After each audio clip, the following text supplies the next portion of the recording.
Freedom of speech defined is one's right to express their opinion without restraint or censorship. And here in the United States, we have that right and we have that freedom. Unfortunately, there are many people outside of this country that live in fear of expressing themselves due to legal repercussions from their government. They don't have that right. And because of that, we know just how important freedom of speech really is. However, after I've been doing some research and some reading to try and discover a topic that I wanted to use in my research paper for this class, I came to the conclusion that freedom of speech is a contradictory and foolish notion that can't necessarily be true, at least in the way that we think, in the way that we believe that our government has constructed for us. And because of that, it's caused many misunderstandings in our history and produced thousands upon thousands of false narratives as well as inhibited progression, which takes me into my proposal, is everything that I'm going to be talking about is directly related to current events and things that are going on in America today. Because right now we have so much that's going on in terms of people speaking out. There is so many people that are using this right of freedom of speech to speak about current matters and issues. One of the biggest examples currently probably is Black Lives Matter. It's a big group that is speaking out against racism and basically claiming and wanting justice, for blacks. And because of that, we can kind of see a little bit of an issue. In my question, I used freedom of speech in a negative context. I asked the question, how has freedom of speech impacted the narratives of racism in the United States? Now, like I said, I use it in a negative context because if we define freedom of speech for what it really is, it's necessarily a governmental agent. It's only referring to freedom from the government oppression and silencing. We want to be able to say what we can and what we feel like we want to say. We want to express ourselves without fear of the government intervening and stopping us and censoring us. However, that does not apply to other groups or other people within the United States, and just their ability to censor us or censor other people. Now, that's kind of usually what happens, and that's why I say freedom of speech is a paradox. It's contradictory, because you have two people that are exercising their right of freedom of speech, and one opinion you could say is louder and more relevant than the other, and then that opinion is then silenced, and they can't necessarily express themselves freely like they would want to, and like the government has constructed for us to do. And so you just kind of have this like teeter-totter of one group having a louder voice than the other, and then the other group is literally shamed and taken down and not given the right to express their opinion without extreme backlash and fear of basically being shamed from society. And the reason why I say that is because we've seen multiple viral videos and seen tons of cases, especially in the news, of, let's say, someone expressing their opinion freely in a public space, and then a group or massive amounts of people show up and silence that person, which just that situation within itself is a violation of that person's rights. Now, this topic is very important and relevant due to everything that's happening and just how valuable the ability to express ourselves really is, specifically without legal repercussions. That's just such an important asset that we have in the United States. And that's why this is very relevant to what's going on today, because we don't want to lose that ability. However, I do believe that it needs to be refined and better defined for us to use it in an appropriate way. Due to that issue, you can say racism is still a continuous problem in the United States, which baffles me. It doesn't make sense that in the year 2020, we are dealing with racism. I do not understand how we've come so far in so many ways, yet we struggle still with segregation and not segregation. We just struggle with discrimination and racist remarks and all of this stuff based on skin color and other things, it doesn't necessarily make sense in my mind. Um, because of all that that's still going on, it almost always leads to civil unrest, as we've seen with, the biggest example I'll give with these protests and these riots. There's been looting, destruction, and you can see, that first picture I had of literally mobs of people fighting the government on these prefaces. And so racism is still a continuous issue, and it leads to civil unrest, and it kind of begins to get to the point where we have to ask, when can freedom of speech be forfeit? Because that's actually in my research questions. But after thinking about this for some time, I came to some of these questions to kind of organize my thoughts and create a thesis, which, we have to define the terms. What really is freedom of speech, and what's it built upon? Like I said, it's a governmental agent. It's used by the government, and it's for us to have knowing, like a freedom of mind, that the government will not suppress our thoughts and opinions if we share them. That is why freedom of speech exists. It's an unalienable right that cannot be taken away.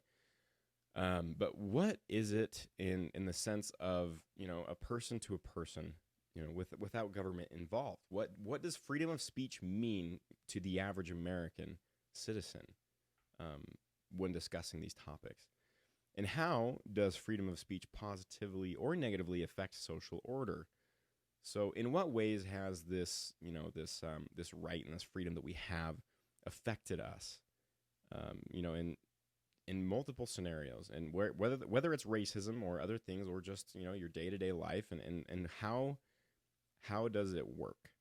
And another big thing that we do need to define is, what is racism? How is racism still a problem in America, and in what way is it a problem? And in what ways, can freedom of speech be exploited? And that goes hand in hand with what is racism, because in my opinion, being racist is an exploitation of freedom of speech. I don't believe that should be taken away. However, I do believe it is an exploitation, because it's a negative thing. Now, the last question is, can it be forfeit? Can we lose this right of freedom of speech? Besides the already defined by the government and the people legal reasons as to why somebody shouldn't be able to express themselves, because of, certain circumstances. However, can it be forfeit for other reasons, more refined reasons that could possibly stabilize all of the civil unrest that's happening? Now, all these questions kind of put my mind thinking as to what freedom of speech has to do with racism, and what it has to do with all of this civil unrest that's happening. And that kind of takes me to my thesis, which is, freedom of speech is a contradictory notion which inhibits the lessening of racism in the United States. That's a pretty bold claim, in my opinion. It's pretty controversial, and it's very true in my eyes. Because you have these groups, you have these groups arguing and fighting and never reaching a conclusion, due to, let's say, this undefined and refined form of freedom of speech. Because you have these people being oppressed completely and absolutely from sharing their opinion, because it's not, you could say, people don't agree with it, or these minority groups don't agree with other people's opinions, and because they're a minority group, their opinion needs to be heard more, and then you have this like teeter-totter oppression and silencing, and freedom of speech is forfeit for anyone else that might want to speak. Now, is it morally correct to go out there and be racist? Is it morally correct for me to go outside and start yelling racial slurs, to just random people? No, it's not morally correct. It's not something that you should be doing. However, should I have the right to be able to do that? Yes. It is my right to express myself. And the second that I'm censored and that's taken away, it's when things get dangerous. It's when certain groups of power, assume too much power, and you have issues in the government and in the society and in the country. And that's kind of what we've been seeing, and that's what's kind of been going on. You have a group that's a minority that just has the voice, and any other opinion is completely silenced. Um, and so that's why I'm saying freedom of speech is a contradictory notion, because it just doesn't work, because you always have one opinion that's stronger and louder than the other, and the other is silenced, and then no one has freedom of speech. That's true. It just doesn't make sense. It can't work. So because of that, I believe that it inhibits the lessening of racism in the United States. It's not allowing for conclusions to be heard or made, like it should be. It's basically just a battle of whose narrative better profits certain people, which can't necessarily be proven, but that's my opinion. My research plan is mostly to focus on case studies and peer-reviewed articles and real-life situations where freedom of speech might have impacted the conclusion or outcome of legal matters, and other things like that, let's say, especially in the Supreme Court. So I can kind of analyze, say, okay, so this is what happened, and this is how freedom of speech, we can define how freedom of speech was used, and then see how it affected the conclusion, and see maybe if it would have been used differently, how the conclusion would have been altered. Now, all the other stuff I have on there, like podcasts, newspapers, and stuff, is just because things are happening every day. I never know when something could happen, let's say tomorrow, and I could use that for my paper, and it'd be like the perfect source. So I'm going to keep my eyes open for new and upcoming things, because this is all very, very current. My primary research is to interview with some friends. I actually have some friends that are a part of the Black community, and they've been affected by this directly. And also to just send out some surveys on social media, kind of see what the general public opinion around me, the people that I know, is with this specific topic. Now, my key search terms are fairly direct. Rights, freedom of speech, racism, oppression, social order, and sense of safety. However, I didn't say hate speech, because I think hate speech is probably one that's very controversial currently. As there are many social media outlets, these privately owned businesses that are censoring and fact-checking people's posts and taking them down. They're literally silencing these people that are trying to express their opinion, you could say, or maybe even express false narratives. However, it is their right to do so, and they're being censored, by private companies, not by the government. However, they are violating, let's say, my right to express myself freely, which is, like I said, that's when things get dangerous and get scary. The implications of my research are fairly strong, because if what I'm saying is true, that means that freedom of speech is an imperfect right that contributes to racism in America. It's a contributing factor, because a freedom of speech is not being used correctly, and it's not necessarily defined in the correct way. Racism is increasing.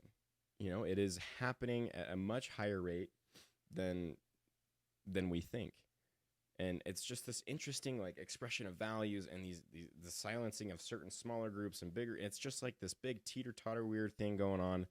But because of it, and because it doesn't necessarily make sense, and it's a paradox, it contributes to racism and other issues in the United States. But we're going to mostly focus on racism.